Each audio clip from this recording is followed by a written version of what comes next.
The man and the woman have to, in some sense, depend on each other. But man and woman being sexually dependent on each other is not the same thing as sexuality becoming your identity. So you can depend on the butler for your food, not your identity. You can depend on your partner for a lot of things. That's fine. The child has to depend on the mother. That's fine. In fact, the nature of our species is that we cooperate greatly. This kind and this level of cooperation other species are not able to exhibit. Removing dependence altogether among human beings is impossible, impractical. Nothing is good, nothing is bad, so even dependency is not necessarily bad. The only problem, the central problem, the mother problem is not dependency, it is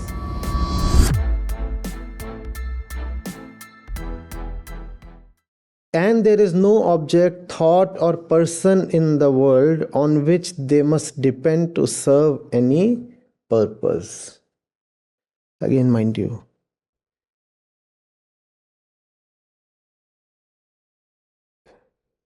the one living in the self, satisfying in the self, about them it's being said, they don't have to depend on any object. An object includes everything: thought, this, that, purpose, place, person, anything.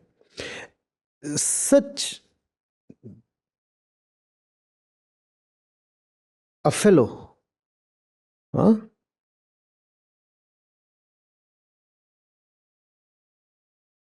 does not have to depend on any object to serve any purpose. What is being negated here fundamentally? Dependence or purpose?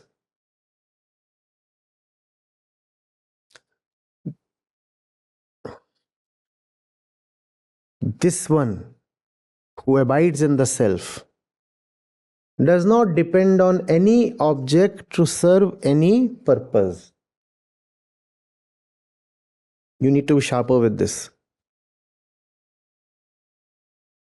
What is being fundamentally negated?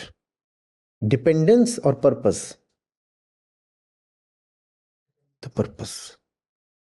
Dependence can still be there, provided the dependence is as per the game of Prakriti. Rit, it is called in the Vedic literature. The dependence is fine. But the dependence is not egoic. The dependence is structural, physical, not metaphysical. So you can depend on the butler for your food, not your identity. Dependence can still be there, but the egoic purpose has been invalidated. You can depend on your partner for a lot of things. That's fine. The child has to depend on the mother. That's fine. In fact,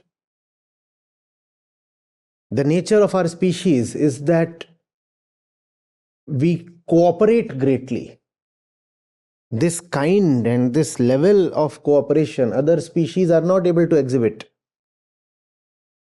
Sitting here, you are cooperating with somebody in Germany, right? That's how human systems operate. So fine, that is fine. That dependency is there. In terms of material systems, but not in terms of inner purpose. No. Inwardly not dependent. Outwardly, yes, that's fine. There are so many things that you'll need to go to the doctor. You cannot say you are independent. Somebody else has to invent the vaccine for you. You cannot manufacture your own aircraft. And by boarding an aircraft invented and owned by somebody else, you do not become inwardly dependent.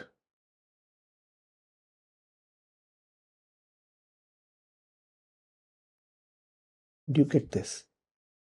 So even dependence to an extent might be all right, provided it is not egoic.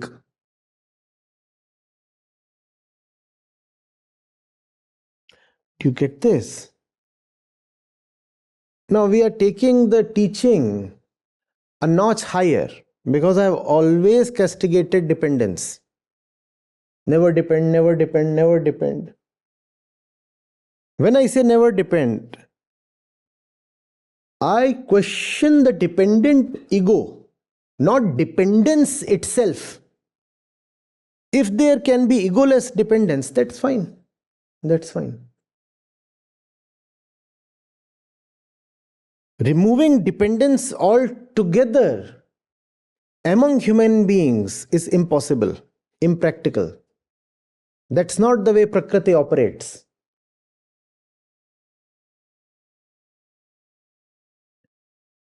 You know of symbiosis, no? Not just in human beings, in all species, there is this mutual interoperability. And this interoperability is mutually beneficial to both the parties. Beneficial not in terms of egoic identity, but just in terms of material benefits.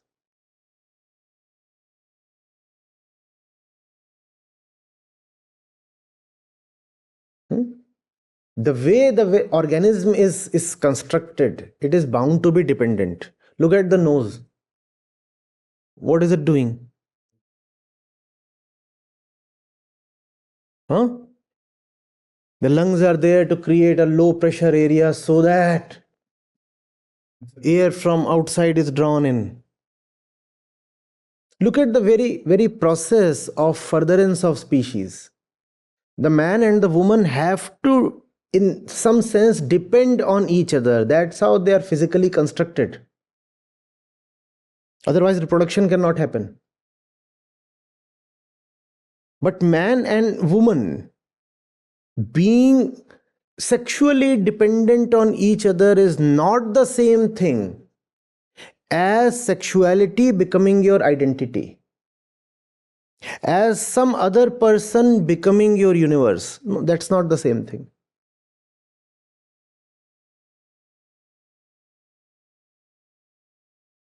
Do you get this? It's not about anything. It's not about dependence. It's not about holiness. It's not about God. It's not about the subject. It's not about the object. It's all about you. Nothing is good, nothing is bad. So even dependency is not necessarily bad. The only problem, the central problem, the mother problem is not dependency. It is ego. Just that the ego, being incomplete, is obviously found dependent everywhere, every time. Therefore, we used to criticize dependence, because dependence is a necessary characteristic of the ego. But there is a logical catch here. Yes, ego and dependence necessarily go together, but dependence does not necessarily indicate ego. Where there is ego, there is dependence. But that does not mean that all dependence is ego. Do you get this? Those tiny bacteria doing the nitrogen fixation thing in the roots of mighty trees, nothing egoic is happening there. But there is dependence. So ego is always dependent, but that does not mean that being dependent necessarily indicates ego, which means dependence can be egoic as well as non-egoic. So what we criticize is egoic dependence. This goes well with looking at the actor, not at the action so much. Dependence too is just another kind of action. So even dependence can be in certain cases free of the ego, and that's fine. That's fine.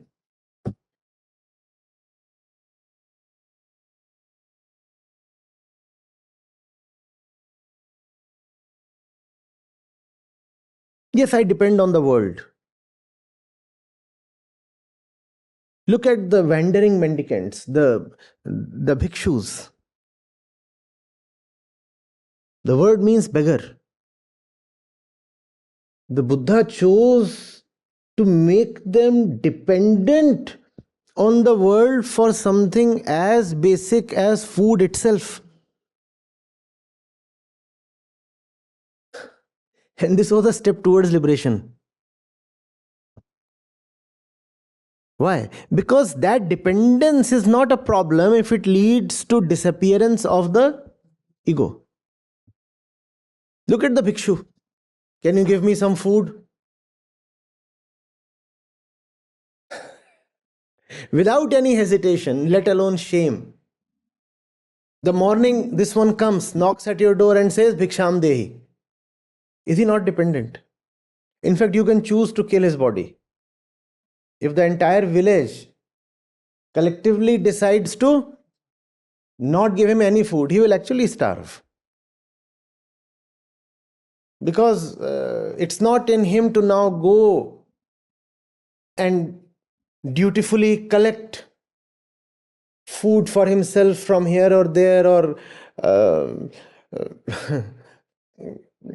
cultivate it and then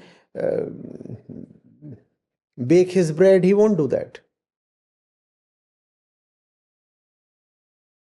Give him food, he will survive. You don't give him food, he will slowly just pass away. You see this? You should have asked me, but Acharya Ji, you always said dependence is so bad, dependence is so bad. And look at these bhikkhus. They are dependent even for their food. Clothes also. They don't spin their yarn.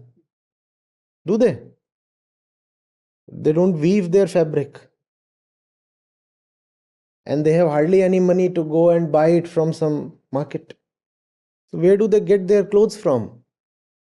Again, somebody offers something. You take this. Look at the sheer depth of physical dependence. But this physical dependence is beautiful if it leads to inner independence. The ego is gone. Now, if the body is to be dependent, let it be dependent. The body is anyway dependent, is it not? It was dependent on some coincidence for its very birth. Not just coincidentally, it will continue and then one day it will be reduced to dirt. So why pretend to be independent where there is really no independence? I know I am dependent. The gravity is pulling me all the time. I depend on the oceans, I depend on the atmosphere, I depend on the trees, I depend on the soil, I depend on the seasons, I depend on the sun, I depend on the moon. So why should I cry independence, independence? I would be happily dependent by disappearing. If the body is to be dependent, let it be. I am independent because I am not. There is a catch here. You cannot say I am independent because I am sitting free inside. No. If the body is dependent and you are sitting inside the body, then you are also dependent. So don't bluff. Don't try that. A lot of people say that, I'm just the witness of all dependence of the body. No, no, don't be the witness, please. We don't need any witness. Just disappear. Just disappear. Get lost. Let the body continue in its prakritic ways. The body is anyway a construct of coincidence. Let it continue as it would. Let the game play itself out. You're not required as a player. What's happening? The game is playing itself. The game is playing itself. Where are the players? No. The game is the player.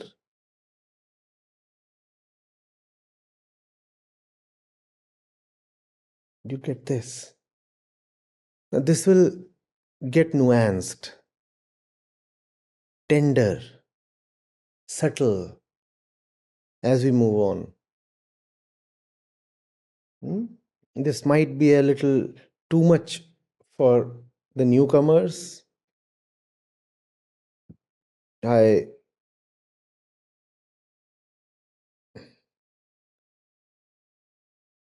would encourage them to have some patience. I try to keep it as close to life as possible.